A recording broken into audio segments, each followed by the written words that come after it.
So we're gonna continue going on with our next speaker, who is Nicholas Schmerr, and they're going to be talking about the geophysical exploration of the dynamics and evolution of the solar system. So you can go ahead and share your screen. Yeah, can you hear me all right? Yes. All right, let me get the sharing going here.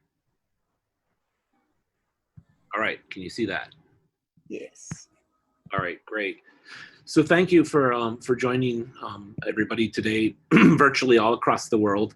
I want to talk a little bit today about this new survey project that we've started this year, thinking about how to go about using geophysics to look for the kinds of structures that tell us about the evolution and dynamics of the objects throughout the solar system. I'm going to focus a little bit here on the moon, but this is also highly relevant to studies of asteroids and other planets in the solar system as well.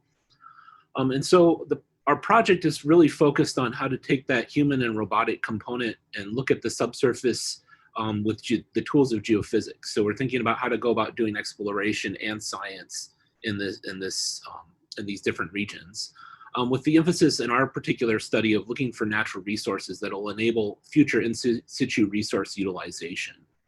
So we're focused on a couple of ISRU targets. There's a lot of different ones that are out there. I know everybody has the ones that are near and dear to their hearts, but one of these is tubes and void spaces. Another is looking for where there might be ice deposits in the subsurface, or looking at the regolith itself and the structure beneath the surface. This is of interest, of course, to people who want to study the evolution of planets, because the regolith is this history of it. And then also the sort of magma tectonic evolution of these bodies as well, because volcanoes and faults are fairly commonplace features that we can find at the surface of nearly every body in the solar system that has a solid surface. This is a project that's really building off of a lot of different expertise, and our team consists of at least 7 different universities, 5 different research institutes, and then 4 different NASA centers. And we also have a geophysics consulting company working with us on this. We're still team building right now, where we've brought on several students that are going to start this fall in the various institutions. But as we grow, we're probably expecting to add more people. So one of the days in the near future, maybe this will be one of you who join this list of folks.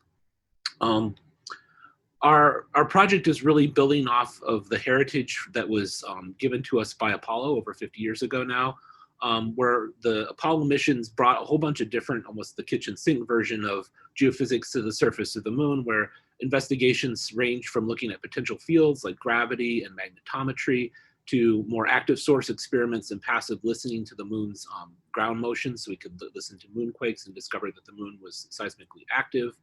And then we also have all kinds of other techniques that let us look at the subsurface. So the astronauts were really sort of integral to putting these kinds of experiments out, and they give us this sort of wealth of information about what's going on within the lunar subsurface. Following on Apollo, we've had a lot of orbital missions that have given us more information about sort of the large scale structure of the moon. Here I show a couple of results from either the magnetometry, looking at the magnetic signatures across the surface of the moon, and then also mapping out the gravity field and looking at the topography and shape of the moon. And these have been revolutionary for our understanding of essentially how this object formed and evolved through time.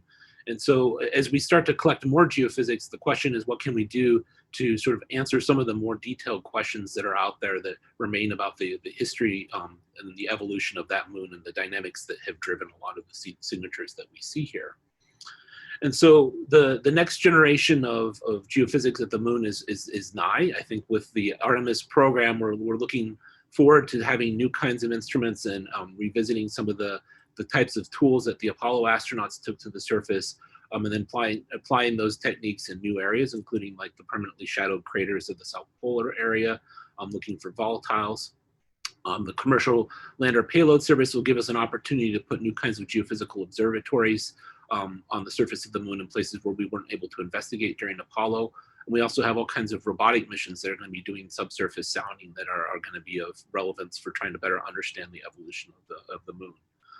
So I think that there's a lot of really interesting missions coming on. The New Frontiers 5 call for a lunar geophysical network will give us a chance to basically monitor subsurface of the moon, listen for new moonquakes, listen to those impacts that sort of tell us about what's going on inside of the moon today. So what is Geodes going to do? Well, we're focused on basically preparing for this next generation of lunar geophysical exploration. And one of the strengths of geophysics is you can combine different techniques and put them together. And we're trying to find ways and working on ways to basically take these techniques and put them into these Bayesian type of inversions that can rapidly inform us about what's going on in the subsurface. So for example, like here's an analog study where we're taking radar studies of a lava flow and also seismic sounding of that same lava flow and putting together to try and understand the amount of fracturing and porosity that might be in the subsurface. We're also interested in how to sort of understand the fundamental basic processes that drive some of the geophysical observations we see. So we're doing some modeling where we basically try to understand how fractures form in a lava flow, or how a tube might express those fractures in its wall, or how volatiles would be stored in the subsurface through thermal modeling. We're also interested in how to go about doing sort of the best kind of equipment deployments we can on the moon, and this includes deployment practices and how you actually go about collecting the geophysical data in a robust way, and then also making sure that the equipment that goes to future missions is moon ready and can actually be deployed in the environments properly and collect the data that we want to get in those studies. So we're using Earth-based geophysical analogues to study those kinds of topics and basically validate the kinds of structures that we might want to use. So you can think about geophysical analogues in terms of the geometry of the outcrop that you're trying to study, or how you're actually going to go about doing that data collection, how you're going to actually interpret those data while you're on the moon or trying to do your study, and sort of thinking about the geometry and then the logistics behind doing that exploration. There's also like a very great opportunity here for people who want to try out and test out equipment that we can take them out into the field with us and essentially get things to a technology readiness level that it's putting them ready to fly to the moon and actually do those kinds of studies. So I'm going to walk through a couple of examples of the things that our group has been working on. This is in collaboration with the Goddard Instrument Field Studies program, where they're studying how to essentially do these types of measurements, and then also several P-STAR grants that have been used to study analogs here on Earth. So the first of these is focusing on how do we map out the distribution of volatiles in the regolith, and also thinking about the structure of the regolith itself. And here we're, as a study by one of the Goddard Instrument Field Team studies, thinking about how to map out subsurface ice using GPR. And this is looking at basically ice that was buried underneath the eruptions of this Asco volcano that essentially put the ice underneath a layer of ash. So by using GPR, they can basically scan along the top of the lava flow or the ash flow and see these layers of buried subsurface ice with the GPR. So this is something of an analog you could think of, maybe like an ice deposit at one of the polar regions that's been buried over by impact ejecta, even though maybe the massive ice that we see here might not be present on the moon, but it gives you an idea about how you could actually go sound for this. We're also thinking about how we can use the different outpourings of like lava or fractures and faults, and thinking about how those might be a resource for future. So you want to image through a lava flow and better understand essentially the structure in the subsurface.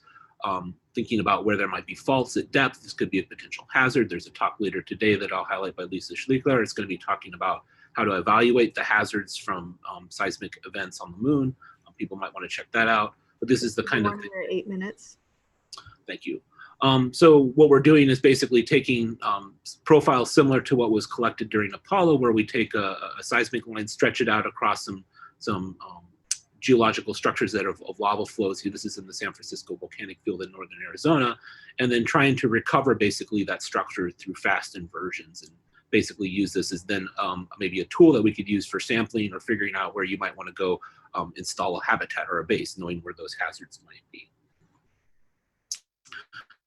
We're also interested in the surface and being able to detect those. These are places that could potentially serve as a habit or a place for shelter for astronauts, or as a unique place for doing some geological studies, because they preserve pristine habitats for maybe on Mars, where you have an environment that would be unique, or on the moon you might have samples that haven't been altered by space weathering. And so we can detect these with geophysical tools. Here we've been studying Skull Cave and the Lava Beds National Monument up in Northern California. This is with Kelsey Young's P-STAR TubeX project, where they've been working across this tube system and mapping out with magnetometers essentially the the location of the subsurface void spaces. And this is work by my graduate student, Ernie Bell, who's been using the magnetometer to try and understand if we can make a relationship between the size of the magnetic anomaly that we see and the size of the tube beneath. And we can use that to then calibrate for looking for tubes, say, for example, on the moon or other planets in the future. And so if you're interested in learning more about this project, we're just kind of getting off the ground. COVID-19 has put a little bit of a damper on our field activities, but we're still able to work with a lot of the data sets that we have from pre-existing studies and working forward with some of these kinds of investigations. So you can go visit our website at geodes.umd.edu. We have a couple of presentations here that if you're interested in, you can go check out. Lisa's talk is later today, which is talking about constructing this probability and seismic hazard analysis framework for the moon, which I think is going to be of interest for safety of astronauts in the future. Kelsey will be talking a little bit about how to use instruments in the field. And then Molly, our public outreach officer, is going to be talking a little bit how to use NASA expeditions to advertise some of the field work that you're going to be doing. And then Norbert, who's one of our ice volatiles team, is going to be talking about ice on Ceres. So there's a whole variety of different talks you can go check out. And then the poster sessions have, and you can go check these out at your leisure, of some of the work that's being done by our students and postdocs. So thank you for everybody for your attention. Take questions. All right, we have like 1 minute for a quick question, if anyone has one.